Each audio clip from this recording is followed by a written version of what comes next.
This is your birthday show, and you are.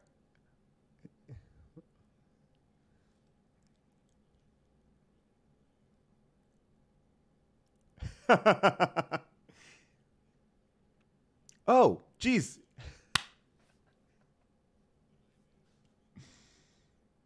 Yeah, that's rough, man. Um, Look, so my wife just went through Canadian quarantine, 14 days. Uh, she's in the east. She's in the east. Yeah, yeah. You guys are not in the same area. Yeah. I look.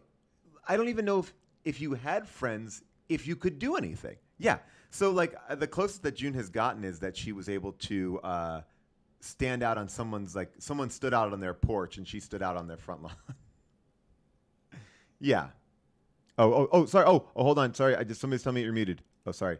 Guys, I had Adam muted that entire time. I'm so sorry. I'm so sorry. Oh, it's all right. Just to recap, we thought it was Adam's birthday today. It's not Adam's birthday. So But the reason for that is because I don't know what day it is. wait. Now, talk to me about your quarantine. You have to do 14 days. They track you on your phone. Are you do you like your hotel? It looks very white.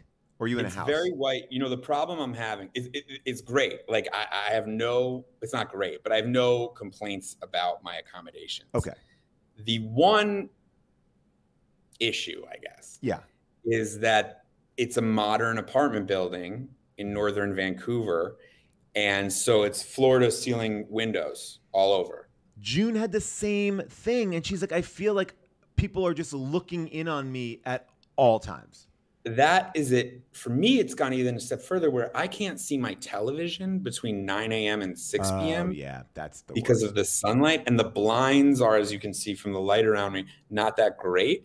So from 9 to 6, I just have a blank TV, like nothing going on. And like, I probably shouldn't be watching that much TV anyway, but again, you're stuck in a house. What are you going to do? You have 14 days to do nothing. There is nothing to do. And it's also really anxiety inducing. I will say, like, I have interacted with the police so much. They knock on the door. Oh, wow. Constantly, and it's terrifying because like that police knock on a door is different than delivery or. Yeah. I mean, well, they're upset to even be doing it, I think, on some level. So there's an anger. They're not getting a tip. They just have to go around and knock on doors, make sure you're in the place. You don't want weed to be coming out of the place. Like until you open the door, and then they take a step back with their mask on, like just making sure you're here. You're like, jeez, yeah, I'm here. My blood pressure is not like through the roof because I was like, freaking out. Like where June was, no police came to visit. She just had an app on her phone that tracked her. So the minute she left the house, I guess it would alert the authorities, which is a crazy thing to say. I can't go. They're really intense in Vancouver. I can't go down the hall to throw my trash out. What? So someone comes here every 2 to 3 days and picks up my trash. Oh, but I'm in a 1-room apartment. Yeah. So what I've done is I've taken to during the day after I shower, I put my used garbage bags into the shower. Oh, okay, right. The shower door to keep it. And that works, except that at night, sometimes I feel like Patrick Bateman. Like I walk in there and there's like, just like plastic bags of trash in my shower. Yeah. And it does feel like Dexter a little bit. Like it's very disconcerting to live like that. Like, and all I want to do is throw my trash out. I mean, I am, there's a part of me that like envies the quarantine. Obviously you have 2 amazing children, great wife, great life, but there's something that as a dad, I'm a dad, you're a dad, we're parents, mom and dad can feel this. It is kind of be like, oh, I have no responsibility. Like I can sleep whenever I want. How long did that wait? Like how long did that get until you were like, all right, I'm over that. I got my fill of that. Or you still that wore off after like 2 days. Yeah, honestly, pretty quick because I'm conditioned also to like that responsibility like makes you feel alive. As your lovely wife would tell me repeatedly, oftentimes you just show up at a place to remind people that you're still alive. And that is June's party mentality. That's how she approaches and looks at parties. Yes, and she's told me that for years and years. And that is kind of parenting too. It's like you are conditioned to like know where you need to be, so that it's like, oh, I'm doing what I'm supposed to be doing. So when that goes away, there's like a vacation period where you're like, oh, no, nothing to do. And then you're like, am I alive?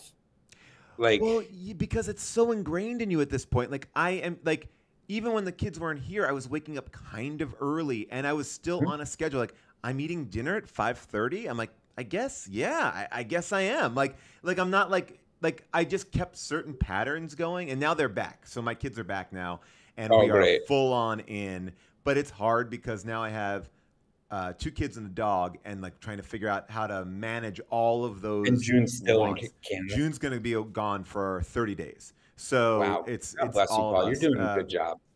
Look, she did it for 30 days. I'm doing it for 30 days. And the only thing I'm really, truly looking forward to is when she comes back from her 30 days, I can kind of be like, all right, yeah, you can have let me sleep in for like a couple days. Yeah. So like, and I feel like that. Yeah. Home. Yes. Yeah. So I feel like I got like a little, like that's all I really want. All I want is an ability to sleep in every now and then, because even when she was gone for the first 30, I had to get up for the dog. So I never had a moment of like, I'm going to sleep in today. I'm always like, I know that dog is like skooking around and like, I got to get him out there and do the whole thing. But I hear his little nails. I've noticed that I do this thing also, which I don't know if you do, is that I like create anxiety for myself by having like goals of fun to have, or like I told myself like, okay, that's the world I live in. Yeah, no, yeah. This is what I'm gonna do during my quarantine, right? It's gonna be so fun. I'm going to get this reading done. I'm gonna watch this. I'm gonna do that. And then what has started to happen, like pretty much right away, I started to get anxiety over not doing those things, and it would like ruin my day, because I'd be like, oh, I told myself I was gonna watch Mank. Like, you know. By the way, like, let me save you from that one. I watched it. Oh. But no, I feel the same way. Like I was like, oh, I'll be working out, I'll be reading. And then like when I didn't work out, I really felt like this anxiety. You should see the pile of books by the side of my bed that I was like, what was going to change? Like what nothing. I'm not going to read those books. I want to. My desire is that I would like to, but I'm still going to watch, you know, I'm going to end the night by one word. I have not read one word. And I even, like, true to the show, tweeted at some writers who sent me their books, like, can't wait to dig into this in quarantine. I'm pretty sure I left them in New York. Oh, yeah. I mean, I literally took a picture of all the books next to my bed to mock myself, because I was like, I'm going to lay them. Maybe if I lay them out and they're here and I'll see them. The only thing that I've done a little bit more in quarantine is I'm okay with like switching books. I feel like sometimes I got like overwhelmed by like, I've picked this book, I got to get through it. And now I'm like, I'll read a chapter. Go here. Why do you do that with books and TV? I do that with TV too. Like I'll turn on something and I'll hate it. Like I watched all the way through Mank, even in the sunlight, where I really could not see anything. I really could not see Mank. And you're like, but I got it. Like I got like, what? Who am I checking this off for? Why am I doing this? And it's people say it here in the chat, like it's that grind culture. Like we got to do this. We got to do this. And it's like, why are we putting ourselves through this thing? It's like, well, it's like, and again, it's like, can't you just enjoy not having responsibility? But then you're like, I got to fill my non-responsibility hours with like so much more shit. Speaking of which, there was a great tweet on the comments that I really loved. Just now, which was, reading has a great publicist. Tweet it out. Tweet it out. If I don't see who your name is, oh, here we go. Daisy Barksdale Crew. Oh, I like Daisy Barksdale Crew. Yes, tweet it out. She's pretty consistent. Tweet that out. That is great. By the way, I explained the premise of the show before you came on. We have a bunch of great tweets. I wanted to just a little bit talk to you about what has been going on in the world of Twitter since we have really, like, I think since we did the last show, which is like, you've heard of this like NFT thing, right? This non-fungible token. It's like cryptocurrency. People are selling artwork, NBA cards. Yeah, I bought a pack. I bought a pack. You know, why not, right? But that people are selling their tweets. And I wanted to show you some of the tweets. And so as I was Googling that today, I saw that Elon Musk made a specific tweet and music video, which I don't know if you saw this. And so that is what I want to show you. I can't wait to watch this if this is what I think it is, because I heard that he legally changed his title to King Emperor of Tesla. Oh my God! All right, well, hold on. I'm going to share my screen. I'm just doing something here. I'm getting out of my way for 1 second. All right, here we go. This is now a stock room instead of a writer's room. Yeah, I know. All right, so if this is where you're getting your stock advice, don't get your stock advice. Jim Cramer. By the way, we probably are just as good as Jim Cramer. All right, so this is the new Elon Musk. So I'm selling this song about NFTs as an NFT. So he's like already meta. Here we go. NFT.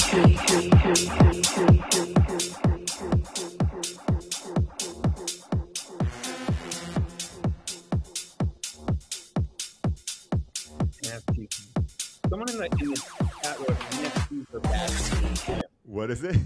Someone in the chat wrote NFTs are bad for the environment. Is that true? I mean, I think the creative environment. I mean, this is wild. And I think he thinks he's making a statement that the thing has vanity on it. It says vanity. This is it. It says Bitcoining mining uses electricity to go to coal burning. Is that true? I'm going to just buy that and say sure. I mean, that seems crazy if that's true. Okay, so NFT is better than Bitcoin. Bitcoin uses tons of energy for farming. NFT blockchain is designed to use a lot less. Okay, wow, I did not even understand that energy was part of this. Any of it. I mean, it's absolutely wild because it's like dumb shit is happening. Like, you know, this is the other thing that's been happening here, which is like Jack Dorsey is selling or sold his first tweet for $2.5 million. And all right, I guess my thought is the way I understand NFTs is this. I could send you that NFT. We could post it all over the world, that image of his first tweet. But if you paid $2.5 million, you have the unique serial code on that tweet. So you own something unique, even though everyone can duplicate it. So then I guess my question off the bat would be, how do we make our own?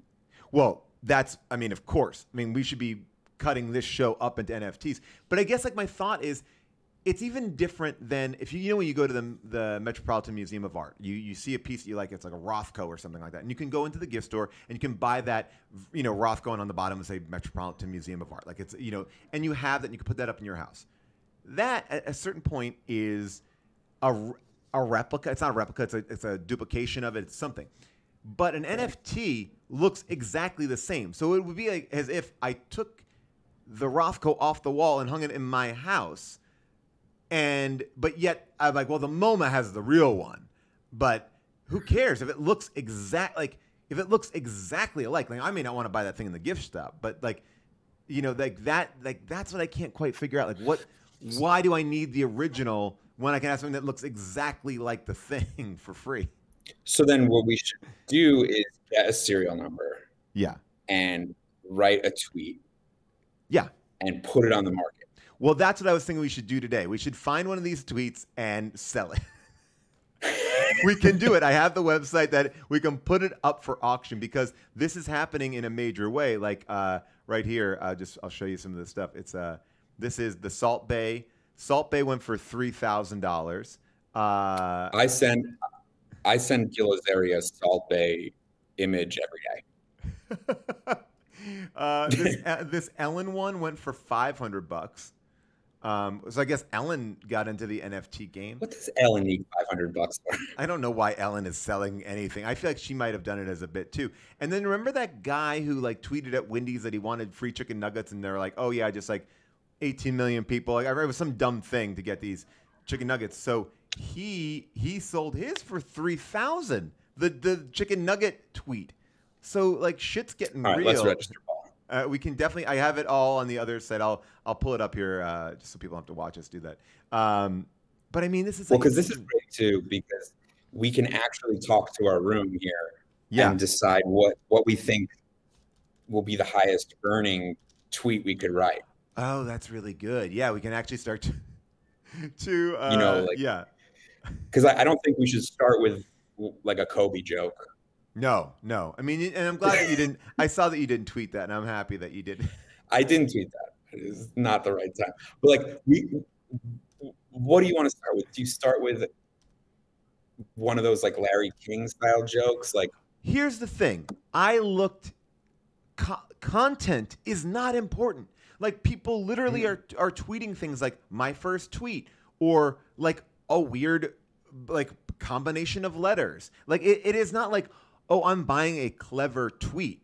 Like I thought. So do you think that sure, if we wrote one clever, it would like blow the market up?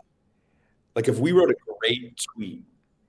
I think what people want is something unique. So here's what I'll say. And if there was a tweet that had some scandal attached to it, or some like the Wendy's tweet or the Ellen tweet, like there has to be some momentum behind it, I think, to make it worthy. I don't know. I mean, we'll see. So should we start a scandal? Yeah, we should start a scandal right now. Because you could use the tweet, to start a scandal.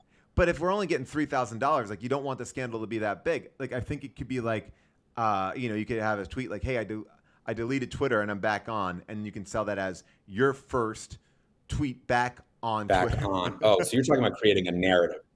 I don't know. I'm trying to figure out, like, I don't get this game. Like, could I do this? Could I text like someone famous and be like, unfollow me, right, and then tweet out, this is the first tweet where Seth Rogen doesn't follow me. Right. Or like, look at this one. This is one right here. This is Biz Stone just tweeted, having some flowery orange Pico tea, and that's sold for $121. We got to start this. I mean, look, at the end of every show, we have to put one up. And I know it's a little bit tricky because you have to have like wallets and things like that. And I can kind of figure out, but I think that this is the way to do it. People say that you should make a joke about Baby Yoda. Because obviously, like, I will, if we think that will create some sort of flurry of economy here. I mean, that's the other thing. People say, who's buying this? It's like, that's the thing I can't quite get. Like, again, like when I bought that NBA Top Shot thing, I think what I thought about that was, oh, I have something unique. But no, I do have a blockchained NBA card where they have made a couple of thousand of them. So I don't even have the one original one. I have one of a couple thousand of a thing that anyone could put online, and that I have no ownership over. Well, you have a serial number. You have a serial number that says it's right. But I guess what I'm saying is, like, say like the NBA on TNT, where it's going to be like, oh, we want to play that Shaq dunk, or we want to play that Lou Williams block. They don't pay royalties. They're not playing. It's like, I don't own it. Like, I don't own the material. Like, whereas, by them playing that dunk, like, let's say that dunk comes back into fashion. Yeah. Does that up your value? It's a very tricky thing, right? Because it's like I had some players that I felt like were not great, but then people are like, no, that's a good one to get. Like who? Like, who did you get? I gotta look because I'm now on my PC. I'm not on my Mac, but I'm trying to see if I can get if I can look at my pad. That's wow. How worldly of you! You are the nicest guy in showbiz, Paul. You'll even work on a PC. Oh. I'll do it all. I have a Tandy in here. I'm doing a bunch of stuff. But we should read a couple of these other tweets. We can get into some more NFT stuff too, because I feel like there's so much unpack on the NFTs, and it's a wormhole that I'm fascinated by. I had a question. Yeah. I had a question about tweets. Yeah. That I wrote down coming on this show to do again. So, how do you feel about year anniversaries, Paul? Like, because I think for a tweeter, they're looking for any excuse to like put their content back up, right? Right. So, for example, I thought of this because I think we're close to about the year anniversary of the Imagine song. Oh, yes, you're right. Because we just hit the year of quarantine on Thursday. So yeah, something okay. like that. Yeah. Yes. So I was looking and like I did a bit about the Imagine song, right? Right. And normally I would not repeat. Right. Right. There has been a lack of content out there. Right. And I only posted it on Instagram. Now, can I send you a link to this and you can determine if this could go up again or if I am being thirsty by send it to me. content? Send it to me on my email and I'll open up. Okay. No, I think here's the play.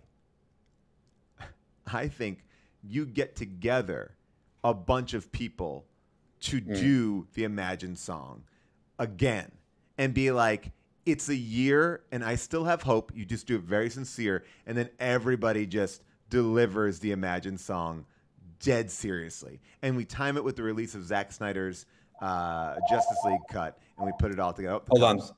That's a Canadian. Hello. Thank you.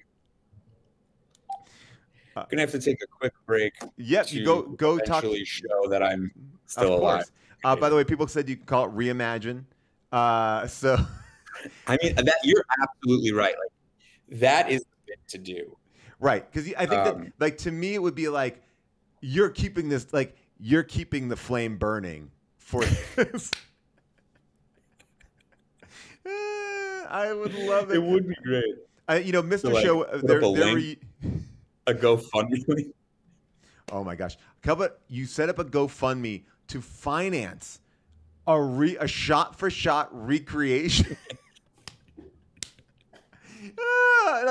That's the kind of shit that I really appreciate. I'll say that Mr. Show with Bob and David, I did a bit in their Zoom reunion show where, by the way, there's stuff to talk about there too, where they did a serious rendition of Weird Al Yankovic's "Eat It," and so we all direct to camera just incredibly serious "Eat It," and it was great. It's saying a different line. Just like have some more spinach, have some more spam. It doesn't matter if it's spoiled or canned, just eat it. And everyone was just dead serious. So anyway, but I would love you to fund the Reimagine thing. That sounds like the best Zoom read. Or what if you done of Zoom reads? Oh, I mean, that's why honestly, this whole channel, this whole thing, all these bits came out of my frustration with that. I was like, this is not the only type of entertainment that is available to us, which is just to get on a Zoom and be like, let's go. Like, we can still do fun shit and shows and have fun, and it doesn't have to just be a reason. After the pandemic, people were like, the only thing I can wrap my head around is people reading old TV episodes. And it's like, and look, I will say this. I loved what you guys did. Happy Endings did it the right way, which was you created something new. So there's something good to watch there. Like, it's like, oh, here's the people I really like. Here they are. For lack of a better thing, I know that people are very mixed on this. I have not seen enough of it to make a judgment. Father of the Bride 3. Great. You'll never make that movie, but you get everybody there. Nancy Meyers writes it. Great. But I don't need to see a show that I already like, the table read of it. And as I will say as an actor, the thing I hate the most is table reads. It's the least. You're looking down. You're reading. Yeah. What are we doing? Like, it's. Wait a minute. Nancy Meyers made Father of the Bride 3 on. Yeah. And it's on Netflix. And it's on Netflix. Yeah, and everybody's in it. Steve Martin's in it, and they had like some new characters in it too. And it was like from what I believe, Daisy Barksdale Crew is the one who was like, it's awful. I could be, or Miss Lizzie, she might be saying it too. But there are at least a couple good kitchens. Look, that's the reason. It was all on Zoom. You didn't get to see the kitchens. But like, at least, like, I guess what I feel like about that is like, that's trying, like, that's doing something. Like, we talked for a while about doing a league reunion. And one of the things that we were really liked about it was the conceit of our show was that we shit talked through like our fantasy football like webcams, which is not really a thing, but it was a way to do emails without having them be emails. Mm-hmm. And we were like, oh, we could just do a whole show that is organic to the thing that is set up in the show and make it like these like little things. And then it just like a bunch of certain events just kind of conspired to make the timing never quite right. And then it felt like if we do it now, it's too late. Like, you know, it just felt like, you know, it was a real timing thing. I think that you guys are the ones who got right in under the wire. I think right after Happy Endings, it just kind of, it was done. Yeah, I mean, look, even doing that, I was like, are we really doing this? Yeah. You know, like, because it was just, it's so much, you know, like you're sitting down, you're asking people to watch you read. Right, but you know? at least you're giving them something that they've never, like, what people want is, we love happy endings, we want to see what's going on with these characters, and you guys do something great, which is like, and I'm not like, this is not like a Hollywood conversation, I'm just saying, like, you do something that really like, oh, what would these characters do in a pandemic, in a quarantine? It's all new material. Like, because I think the original idea of talking to David, who was the creator of the show, like, was, oh, let's do like an old episode. And then he was like, no, let's do something new. And I feel like that was to me, that makes it more, at least I'm like listening to something fresh. There's a reason to be there. Yeah. I mean, you guys actually taped it too. You didn't like read it. Like, we shot that. Yeah. They shot that like a show, like an episode. Yeah. It looked great. It was hard. I heard it was pretty intense. It was like 2.5 days. There were days where I was sitting at the desk for like 10 hours. Well, hold on. Police, I bet they didn't make it up. All right. Hello? Yeah. Well, like the people say, do talk shows go back on set? I mean, they have. Like Kimmel is doing a live show. Corden is doing a live show. Fallon. They're all doing live shows if they are a little bit more socially distanced. But I don't know. I mean, you know, yeah. I think that talk show wise, I will say you're right. Doing something new is the only way to, like, you look at what Amber Ruffin is doing compared to the other guys. The other guy's basic strategy was like, take off your suit. Like, they're still sitting at desk. Well, that's my whole issue with all this stuff. It's like, that's why I love Desus and Mero. Like, I was like, these guys do not get enough attention. They're on Showtime, and they're doing like something that is, and like Amber Ruffin too, just different. It's just different. It's a different voice, different thing. I remember Kimmel used to come out and do more of a talk soup at the front, and then like America was like, no, you got to come out and do a monologue. Like, Kimmel's like one of the funniest people. By the way, that picture that we posted today, I was like trying to find a picture of us together, and it was like you and I think at that event where we hosted like a Power of Comedy for Jimmy Kimmel. Oh, there's the cops. Sorry, there are the cops. Oh, there's a cop. Hold on a second. Yeah, early Kimmel, people are saying like early Kimmel was the best. It was because they got drunk, and then that was the whole thing too, where the audience, like the audience was getting drunk and someone vomited. But yeah, big pocket of Showtime. Let me tell you, as a Showtime representative, am I a representative? I am so angry that we are owned by CBS, which is owned by Paramount, and yet when you buy Paramount Plus, you don't have access to Showtime. Showtime's $10.99 a month. Do we have enough content to dictate that? No. I was just kind of complaining about Showtime not being a part of Paramount Plus. Where is Showtime? Showtime has its own streaming app for the competitive price of $10.99 a month. Now, what do you get? Original programming? Absolutely not. What do you get? An amazing grouping of shows that last over 30 years? I think about 25, 30 of them. You know, it's like What's on there? Like House of Lies and Red Shoe Diaries? Dude, yeah. Like that, like I'm saying, they do not have a storied history of like, it's not like even old HBO, it's like, well, I'll get Sopranos, I'll get Larry, you know, I'll get like Larry Sanders. Like they don't even have Gary Shandling's show on the Showtime app. Like, and that was an old show. That was their show. That was their show. So, I mean, and I love working at Showtime, and I think that they're doing a great thing, but they can't like be so cavalier about $11 a month. Just to, like who wants that? Just put it in Paramount Plus. You got a giant. I mean, vat. I did a whole show for YouTube, and then right before we were coming out, they were like, "We're gonna charge people like $50." And people were like, "But it's YouTube, it's free." Yeah.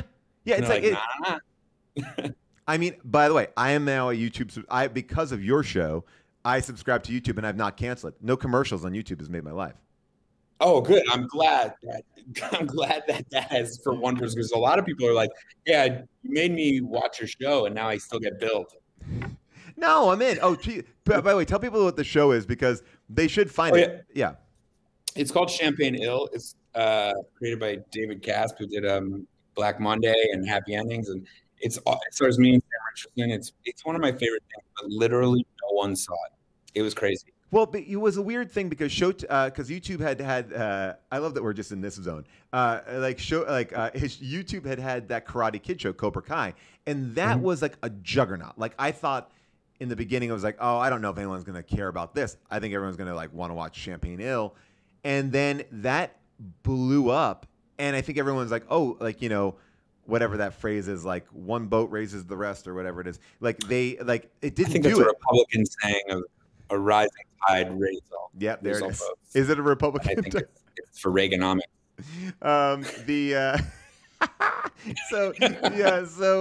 Like Cobra Kai did not do that for the rest of YouTube. Like it just didn't. No, in fact, they fled. Yeah. They were like, get us off this channel, get us to a real streamer. People love Ryan Hansen's show, which I think is good. Yeah. Yeah. See that show if you get a chance. But anyway, yeah. I have some drafts. Okay, great. And I got a bunch of great ones here too. Yeah, but what do you got? What do you been working on? So this is a visual one that I've been working on, and I'm going to hold it up to the camera. Oh, by the way, Adam, before you even do this, I want to show you this. There's a video I took off my TV screen of Adam and Sam dancing and dabbing in Ep 1, and I play it when I need a good laugh. Oh, that's nice. There's a lot of dabbing in the show. By the way, that is Jason Mantzoukas does this too, where he tapes on his phone funny clips. I've now talked to so many people who have funny clips on their phone that they use as like, it's almost like a one-hitter of comedy. Like you just kind of like give yourself a little. You make your own meme. Yeah. And you're not putting it out. It's just like you're giving that gives me like, he got me into Letterkenny and he's like, oh, I got my phone's full of like Letterkenny stuff. I'm like, do you send it around? He's like, no, it's just for me. When I want to laugh and stuff. I'm like, well, now I need to do that. All right, sorry. Anyway, so here's my draft. Can you guys I'm gonna blow you up. All right, okay. Oh, sorry. Hold on. Hold on. I'm gonna put it back. Okay. All right. So can you push it? Yeah. Push. All right. So it's a picture of a monk and Mank. Yeah. And then the title was True M blank N K. And that's an NFT tweet if I've ever seen one, man. That's an NFT for sure. But I don't know if the caption is right. Say it again. The image is so good. All right. So it says True M. I can't like. That's what I can't like. I can't like see how it's gonna look. All right. I'm gonna lean forward now too. True M. Okay. So it says you just left. So basically, you've left the A blank. Yes, because it could also be an O. Yeah, that's okay. I think you take out the true, and I think I think it's just that, and a question mark, and it's almost like you're asking people, which one is somebody put this one up here too, which is like Mink Mank Monk. Oh, if you put could add a picture. Could add a picture of a mink coat. Mink Mank Monk. All right, you get a person in a mink coat. You put Monk's face on them, and then you treat it with black and white. Mink Mank Monk. All right, that's truly the best tweet. Whoever can do that really quick, that is all your. Oh my Mink Mank Monk. Mink Mank Monk. Mink Mank Monk. If you even just put all three of them together in like one of those like simple photo apps, Mink Mank Monk. Mink. I'm doing it. I'm doing it. I love it. People are sold. People are sold. The room is sold another one. I'm so glad I brought that to everybody. That is, and look, if you're producing that level of content in quarantine, this is working for you. Like this is worth the garbage bags in the shower stall. Oh, people are Mink Mank Monk. Mink Mank Monk is this is a big one. This is the highlight of the day. And it's the day after the Oscars have been nominated. Yes, it's right on timing wise. Have you were you ever on Monk? No, but I used it so much as a reference. I feel like I could have been. I was always angry that I wasn't on Monk. I was like, what don't I have that is not letting me cross over to dramedy. You know, like I remember Monk, because Monk was casting in New York when we were at the theater. Yeah. And I feel like Eric Drysdale wrote on it. Yeah, Eric Drysdale and Tom Sharpling. And everybody would get called in to audition for Monk. Yeah. And it was like on order. And I never booked a Monk. I never even smelled a Monk callback. No. I got close to a Monk. And by close, I mean like an audition. And I was like, oh, well, like Tom said I should come in and audition. This is a no-brainer. And then and then all I did, he's a writer on the show. Yeah, and then I went to the set with Tom and walked around the Monk set. And that was fun to see. Like they were shooting out here in LA. A little I mean, I guess they wrote in New York and shot in LA, like one of those like weird showrunners in New York. Hey, whatever Shalhoub wants, Shalhoub gets. He's on that Kevin James thing where we'll build a whole soundstage. Dude, I am so excited about. He's in like for any of my Long Island friends, Westbury, like the Westbury Music Fair is like a place where they used to have like it was like a theater in the round and good people would come to Westbury Music Fair. It's right there. It's like in that area of Long Island, like kind of like a Westbury. It's a Garden City, fine area. I mean, it's just that's where they shoot the crew. Yeah, well, they shoot the crew, and that's where they shot Everyone Loves Kevin or whatever that other show. The show that Aaron Kevin kills Aaron. Well, okay, so that show, Kevin Go Fuck Himself. I am so excited for that show. I cannot wait. If you don't know it, it's like it's a multicam single camera hybrid, which I've been trying to do for years. It's the type of hook that everybody has been like, whoever cracks this. Yeah. And it's I'm forgetting her name. She's so good on Schitt's Creek. It's yes, I know. Oh gosh, why am I forgetting? She won an Emmy. She won an Emmy, and I'm like, and yeah, she's amazing. God damn it, what's her name? Annie Murphy. Annie Murphy. Thank you. Yeah, she's so good. And she's gonna be great. It looks amazing. And the only thing is that based on what really happened? Yeah. Oh, I didn't know that. I mean, it's like it's not Aaron's story. I think the way that it is Aaron's. It's based on what happened to Aaron, but I don't think it was like I think it was a writer's invention of oh, I read this thing that's fucked up. I'm gonna make this thing a show. Yeah, and the premise being that like Annie Murphy is trying to kill him. So it's like it's pretty dark. She's also look. We're talking about Annie. If we're gonna have some Annie Murphy chatting here, is that the cops are coming to get you now? She's also in the new season of Russian Doll. Annie Murphy's blowing up. I like her so much, and I think that whole show, Schitt's Creek, that was like a big quarantine fun thing for me to watch. I love Schitt's Creek. Yeah, I did that the whole first half of quarantine. Yeah, that was where I was at. Should we look at one of the tweets from our crew here? Yeah, for sure. All right. So this is what we got. This is our first one we got up here. Why? I didn't even put it in present mode. Let me give it present. Let me give it the proper. Why are skinny people only weighed when they are soaking wet? I gotta say that's a pretty solid, pretty solid tweet, right?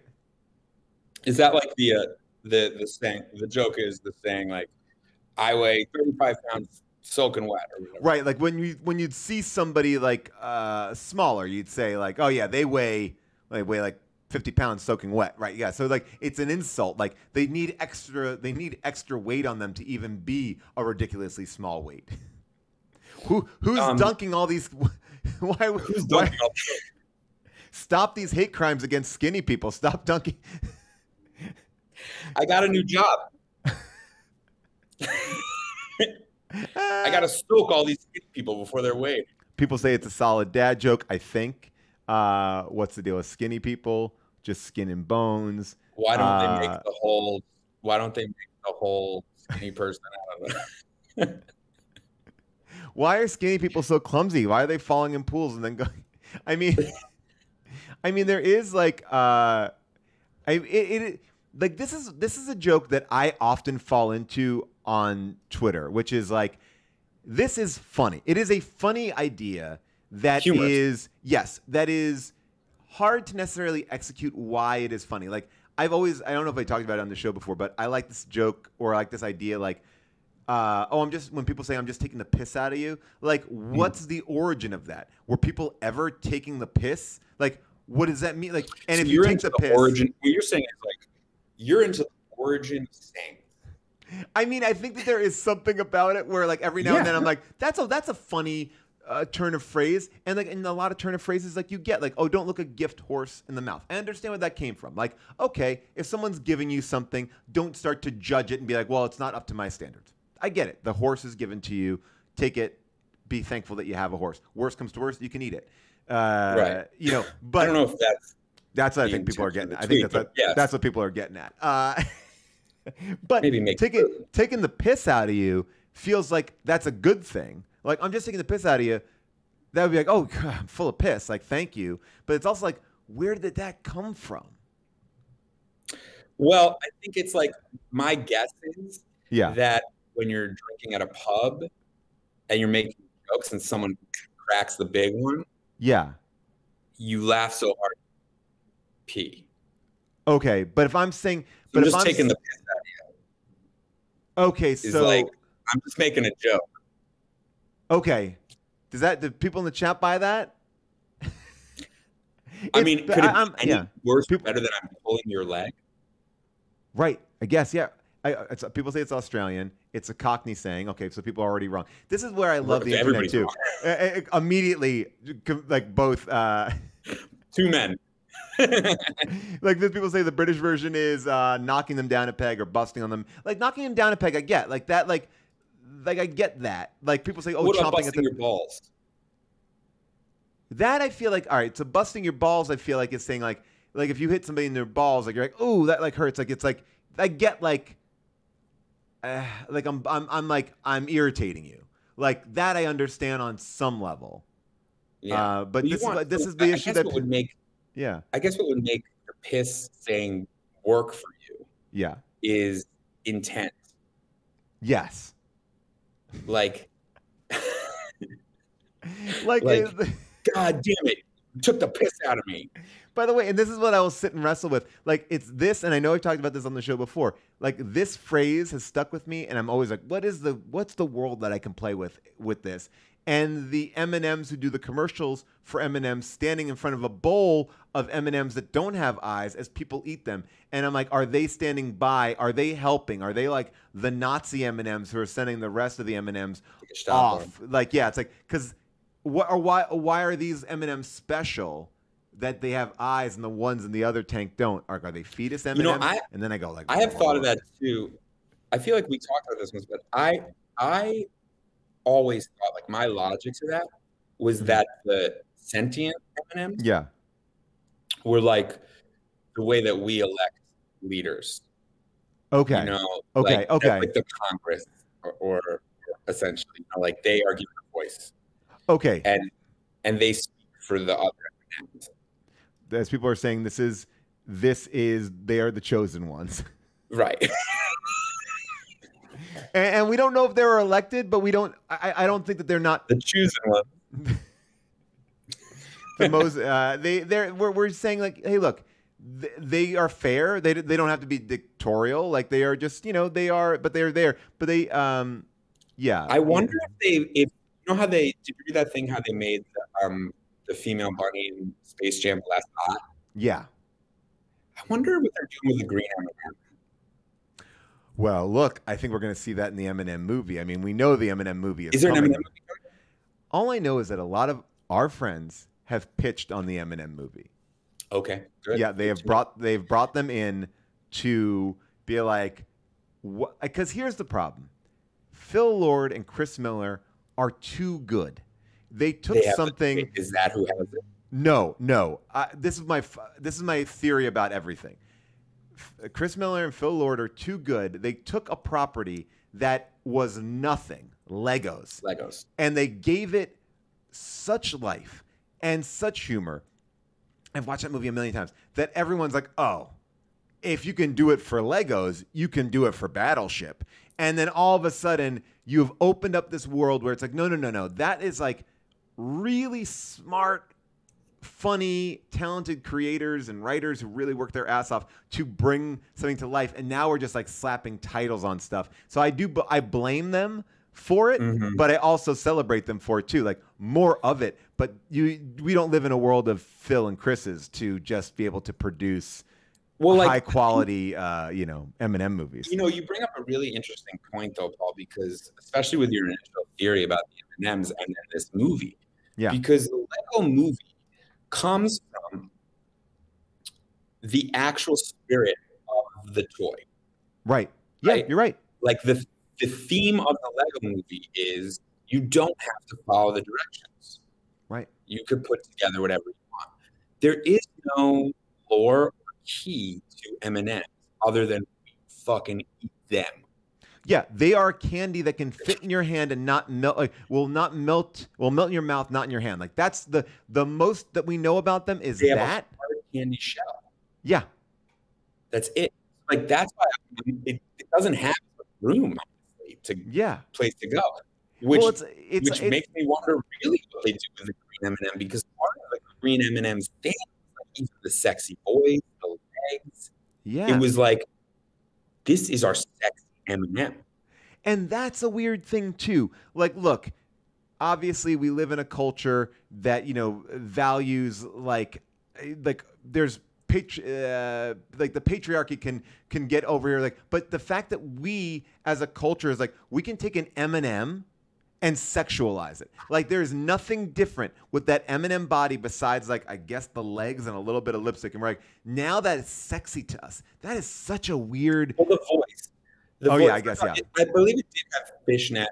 Oh, fishnet. Not to be like so weird. perverted. Is that weird? But it had That's weird. High fishnet. I gotta pull up the green. Have one of those like, hey boys, like Britney Murphy style. Right. Remember how Britney Murphy used to sound? Yes. R.I.P. R.I.P. She had that kind of like, I don't know where you're going, boy. No, she definitely. Okay. Okay. All right. Oh my God. I'm looking at some. Okay. I'm going to show you some images here. These are disturbing. All right. So these are all the pictures of M&Ms. People are doing like sexy photo shoots with them. Look at that. She's like a wet M&M. Why her hand behind her head? This one's very disturbing.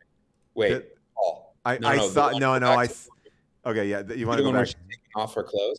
Yeah, this one. That one's upsetting. I think a lot of this is fan art. So I don't want to say that this is M&M Corporation. Like I think that like this is M&M Corporation, right? This is not M&M Corporation. But I think this is M&M Corporation. Like that is a sexy.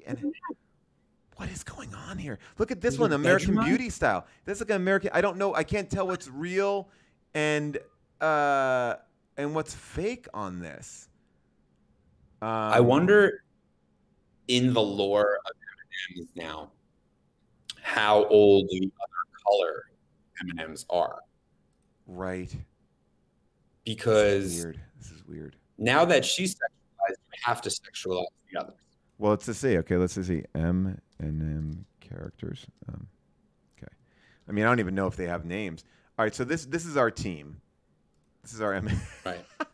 All right, so look at this. Look at this title. Advertising's classic comedic ensemble.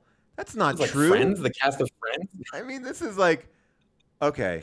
Okay. So she has eyes. She's got eyelashes. So okay, so yeah, so I think that the green one has like eyelashes, like done up eyelashes and high heels. Very much like these boots are made for walking high heels. But she's holding the arm of the blue one. Oh, you're right. Giving me the vibe that they're together. Blue and green are an item. And then this one looks like she's put out by that relationship. Blue is interested in green. Yeah. And green also looks like she has eyes for yellow. Oh, interesting. Then this is all right. I mean, this is wild. We've uncovered this is so disturbing. This is like QAnon shit. This is what I'm saying. Like, and we just accept these. We accept this relationship. Like, all right, this is and their names are just again red. How 6 colorful characters propelled M&Ms to become America's favorite candy. These are this is like when people say like, tell me what Qui-Gon Jinn in Star Wars stood for. You don't know. Like when you think about it, it's like, what is yellow versus red versus orange? I don't even know if orange looks like a doofus. Well, now we are getting a little bit. First of all, I didn't even know Mrs. Brown. I didn't know Mrs. Brown either. I don't know which one Mrs. Brown is. But I think we are getting I disagree with the premise of this article. Okay. So red is That's the a funny sarcastic. tweet. Yes. Someone link this article, and the tweet is, I disagree with the All right. premise So of this. this is all right. So red is the sarcastic one. Yellow is the simple one. We're walking a fine line. Blue is the cool one. Green is the sexy one. And later, brown and orange, too. Okay, the reason why green wore go-go boots. All right, Creedle recalls a funny story about green. We gave her white go-go boots because we couldn't figure out how to give her ankles. All the early drawings made Green look as like she had shapeless tree trunks legs, not fitting in with her seductress character. Finally, the creative team hit on the idea of giving Green go-go boots to wear. The CMO was like, go-go boots, that's Nancy Sinatra, I called it. That's way too far back. So I went down to Madison Avenue, where go-go boots definitely were in fashion in 1996. I took a pair of white boots I saw on sale right there, and I said, there you go. Nowadays, green and brown, other female character, occasionally slip into a pair of heels too, and the strap of her shoes appear to hide the lack of ankle. This is a lot of thought. Oh my God. That is sexual harassment. I mean, this is bizarre. By the way, so happy that we've opened up this thing that has been scratching at me. I mean, you can't be like in a casting room and be like, honestly, I like the green one the best, but she has no ankles. I mean, Matt, but imagine sitting down. I mean, it's so much like that scene in Planes, Trains, and Automobiles where you are, where if somebody says this is the dumbest Mad Men episode of all time, you're sitting like looking at it, going, like this is so. By the way, yeah, this is absurd. John Hamm has a very big presence up here in Vancouver. On commercials. Oh, really? He has like, I would say like 2 or 3 campaigns. Wow. That are running. And when I tell you they are the opposite of Mad Men, he is like goofy and doofusy and like Fletch in all of them. Oh, interesting. But like, does he think it's really weird? Look, I mean, I think that he does. I think that that's something he actually is very good at doing. Like a very like he could be a Leslie Nielsen. Like he has that kind. Yeah, he feels like he has that. And it's just so odd to see paper. Like he's delivering these lines. One of the jokes, and I've seen this so much, is he is going to be Fletch, by the way. What? He is going to be Fletch. Yeah, good. Yeah, that makes sense. He delivers this line where he's like, "I know I'm getting a little older," and the other person goes, and he goes, "Yeah, I'm not older. I'm older." It's like this very like friendly joke. You know? Yeah. But it's so odd to see like a cardigan selling rates.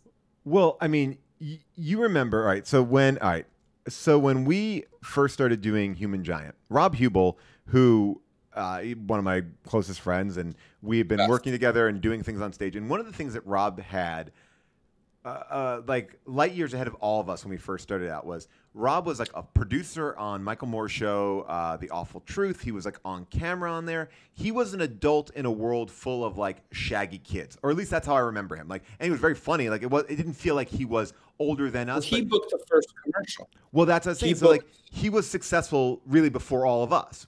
And that was his. Like he was doing all those. He was not only successful like on a cool hit show, but he was like a producer. Like he was doing these other shows all around New York. I remember he would give us gigs and stuff as a producer. And he got this commercial that got to be so big, which was him at the Olive Garden. And so someone would come over, the waiter or the waitress would come over and she'd say, "Hey, what are you guys celebrating?"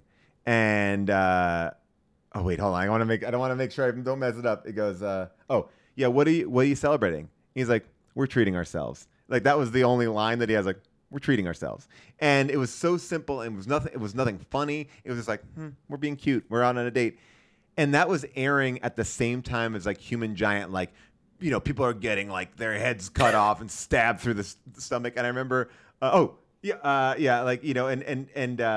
did he say we're family?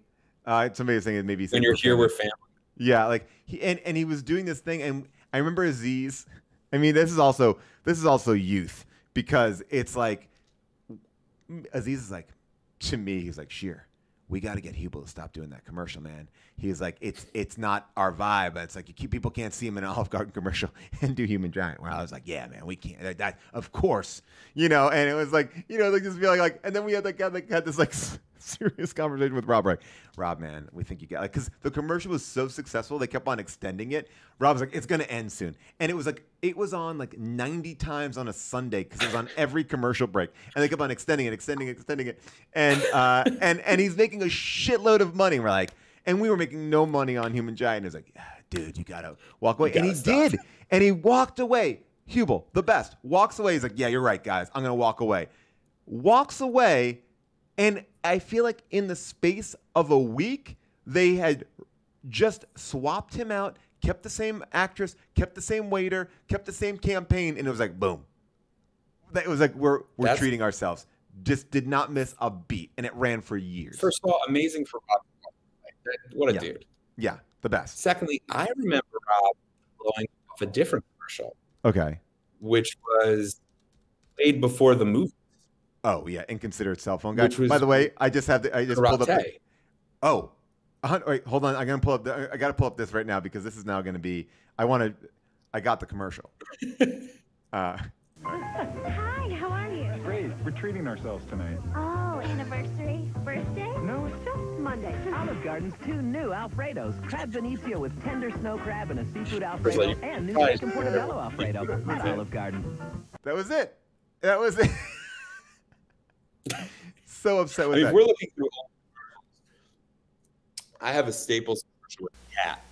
Oh, really? That ran for like years. Okay. My first commercial I ever shot.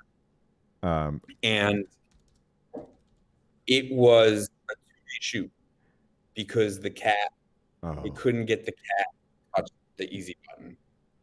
Oh, I remember you telling me about this. And it was like horrible. And they're yelling at the cat. Like, well, I mean, Whiskers, come on, here we go. I'm trying to find it. I can't find it. And then they had a clicker, and they would like click it, and the cat would just be like, oh no. And they made us come back again another day. Did you get paid double the money? You got paid a day fee. And eventually they were like, fuck it. And they bought a prop of a cat's hand, and they did it in 2 shots. Oh, well, of course you had to do it in 2 shots. And I was like, why didn't we do that right away? Well, I mean, I'm going to show you one of my first gigs, which was a show called Cat TV, which I've talked about this a million times. But this is television for cats by cats, paid for by Purina, and this is my glory days working with cats. Oh my God. Is that Donna? Do you like to steal? Absolutely, Anne. Then you're going to love this next item. This hanging cat toy is an absolute steal at only $9.99. Wow, $9.99. You have to be kidding. I'm not kidding, Pat. This orange and yellow. And so, by the way, so this is like a parody of the Home Shopping Network, but here's the thing. It was also real. You could actually order cat toys because this was a show for cats by cats. But the conceit is so wrong. Cats don't have any money. Look, I'm going to show you. I'll show you this. All right, this is another segment on the show. Like this is. I never knew about this. Oh, this is amazing. This is a segment on the show. Look at this. Is your cat depressed? There's hope. Here we go. If you think sitcom stars and rock musicians are the only ones being admitted to rehab, think again. What? Just like these cats are not being brought to any ordinary kennel or spa. They're being admitted to a special catnip rehab facility known as the Kitty Ford Center. Catnip abuse is a very serious problem for some I mean, that cats. I guess is this, but they had full on just like squirrels running around like. It just was like this was a wild concept. And I remember I was so excited to tell my parents to tune into the Today Show because Annabelle Gurwitch was going to be on promoting Cat TV. This was going to be my big break. What happened? 1 episode, one and done. And I think I've talked about it so much that someone found it and put it on YouTube because I couldn't find it for years, and then all of a sudden I found it, and I was I was talking about it to Hubel, and then I realized Hubel's in it too. He plays like someone must have gone to a Respecto show and been like, these are the perfect actors for cast. Adam, I wrote on that. I wrote Me Out of TV. It was you. It was no, me. You could tell that the writing was funny, especially when that first bit when Don is like, "Do you like to steal?" That's like written joke. And you were talking about Inconsiderate Cell Phone Man, which was that was a huge campaign for Hubel. Huge. That was seminal for me because that was the first time I could point to someone as like a success. Yeah. Like, to my family. Yeah, it's like this person's doing this is what I do. I mean, I'll show you. I mean, look, I love that the show has just become this. Here is and look, more people are tuning in. So yeah, so this is great. This is Inconsiderate Cell Phone Man. So this would play right before you would see movies at like the Lowe's movie theater, just Lowe's. No, now's a perfect time. It's Inconsiderate Cell Phone Man. I'm the dude with the suit waving. What are you talking about, Willis? You smell like bacon, sir. So inappropriate. Get this. It was a chick. Am I on speakerphone? It's pronounced areola. It's Inconsiderate Cell Phone Man. I don't know. No, it's cool. I got a... There was multiple ones because that one became very, I mean, Karate was like, I think a sequel to that one. Wow. I mean, they had posters of him in movie theaters. Like literally. And then honestly, there have been a lot of actors that have come after him that have, I'm sure, been told to have Inconsiderate Cell Phone Guy vibe. I mean, that is also a vibe that I feel like is, I mean, wow, I'm looking, there's a lot of Inconsiderate Cell. People like parodies of it, a lot of bits, but that was also at a point where like cell phones and movies were colliding. Like Rob was at the forefront of don't answer your phone during a movie. I was confused by the one where he goes, "You, sir, smell like bacon." Is he talking? Is that to the person on the phone or a person that he's seeing and he's on hold? To me, what I feel like that is Rob on a set, on a green screen, because they have nothing. There's nothing else there. He doesn't. I know how it happened. It was just 4 hours of improvising. They're like, yeah, use that one. Use that one. Yeah, no, totally. Because they're all so Rob centric. Yeah, every one of those things is like, yeah, it's like none of that was written. But that one specifically, logically, I had to wonder who he was talking to. Well, I think the others are just like. Well, I mean, why is he talking about, as someone brought up here, why does he say it's spelled areolas? It's spelled areolas is not spelled. You would. Well, you'd have to assume the other, like that's what's so funny about that bit is that you assume the other side of the conversation is someone going, no, it's spelled Oreolas. But it would be like, it is pronounced Oreolas. You spell. Yeah. He doesn't even spell it. He's not spelling it. It is spelled the word.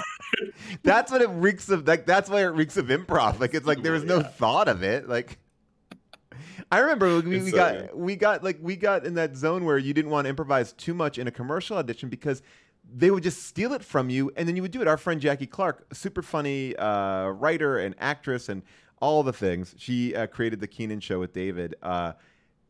They stole, like she improvised the whole thing. They did not hire her, and they literally took her audition tape verbatim and gave it to another actress. And she like didn't sue them, but threatened to sue them, and won. Or they gave her a lot of money. Good for her. I mean, yeah. The rules of advertisement, especially back then, were so shady. Yeah, it was like they were basically mining you for jokes.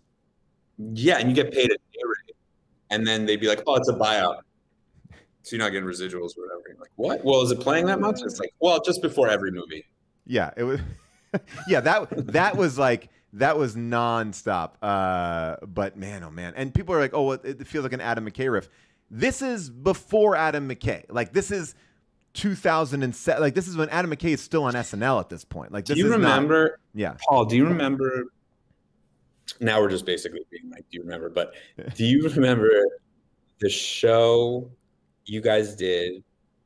I did the lights for it. What was that? It was a political sketch show. Oh, George Bush is a Adam motherfucker. directed it. Yeah.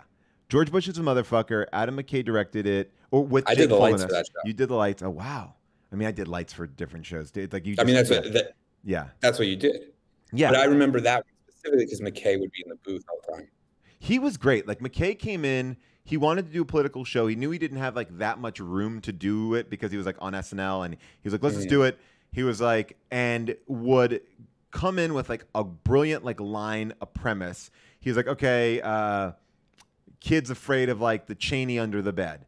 And that was like a bit like Cheney under the bed, monster under the bed, done. Like, and it was all these like political sketches and we wrote them and he would rewrite them. We had like a recruitment sketch, like an army recruitment sketch that Riggle did that was great. That was the first sketch you guys did, I think. Yeah. It was like we had all recruiting.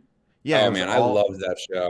That was one of my earliest, like, because it wasn't you guys improvising. It was like it was like a full written show, and he was so good at like what we would do is because McKay was a part of this group in Chicago, which was the Upright Citizens Brigade, or became the Upright Citizens Brigade, where they would do like crazy shit. Like they'd get the audience and they would immediately bring them out of the theater and they'd call it like virtual reality live. And they like killed somebody, like they made somebody jump off a building, but they did it in a way where it was like a dummy, but it was also real. And they would leave people in the street. Like they did all these like kind of very avant-garde experiments. Early improv everywhere. Exactly. And the audience didn't know what to do. And so like for our show, we would start the show in the lobby and somebody was playing George Bush doing coke in the lobby, and we would be like checking in people and like doing these bits with them, and then the show would kind of morph onto the stage. It was like a very like it was super fun. I mean, it was like that was like a and the show was titled George Bush is a Motherfucker. So it was like a very like controversial title for a group of people that no one knew and no one gave a shit about. Like no one cared that we were in a show. We were nobodies. We were we had no credits. Well, but it was Adam directed. I remember. But even at that point, Adam was not like Adam was in the point where he was on SNL doing those short films with like the ones with Willem Dafoe and Steve Buscemi and those weird ones. And like his credit went from like head writer to like head of Falcons. Filmmaker and like weird shit. So like, and those are great, but he was just on the verge of like, he might have done Anchorman, might have shot Anchorman, but like it wasn't out yet. Something was going on because they were also trying to make that car movie Forever, which became the Goods. That he backed out of that Neil Brennan did. Yeah, exactly. Because that was going to be the Will Ferrell movie. Like it was going to be Will, which would have been a very different movie than Jeremy Piven's The Goods. Yeah. I know that's like Neil Brennan, not Neil Breen. But yeah, who did I say? No, you said it the right way. Somebody in the chat was like Neil Breen. No, Neil Brennan. Who's Neil Brennan? Whose stand-up special on Netflix is amazing. Three mics. So good. Should we look at another? This show tweet? is so fun. I know. Yeah, no, we've gone so long. We could wrap it up. We could do whatever. It's just so fun. I love doing a live show. I want to check my stats real quick for anyone that was there for the big Mink Mank Monk. Yeah. See if any Mink Mank Monk. So far, people are really hating this. Hating the Mink Mank Monk or this? What we're doing? All right. Daniela, my wife especially. She wrote, "Did you think of this, Adam?" So she knew. Wait, you tweeted it. Oh, wow. Okay, so it's out in the world. Okay, hold on. It's out in the world. Holy cow. And people are not psyched. They're wrong. Adam, this is where you have to hold on to your guns, and you have to know like this is going to be a tweet that you will be remembered. I am going to actually retweet you because I believe this deserves more attention. How do we make this to the room out here for our next show? How do we make this our first NFT? I can start getting on this and seeing how we can get this sold. I believe we should get this sold. And I just retweeted it. I believe in this. I believe in Mink Mank Monk. The pictures are great. I believe in Mink Mank Monk. I believe in Punch You Up. Thank you for spending an hour and a half. I know. This is great. We got to talk about M&Ms. See you all later. Stay tuned. Rob and I will be here later this week on Thursday.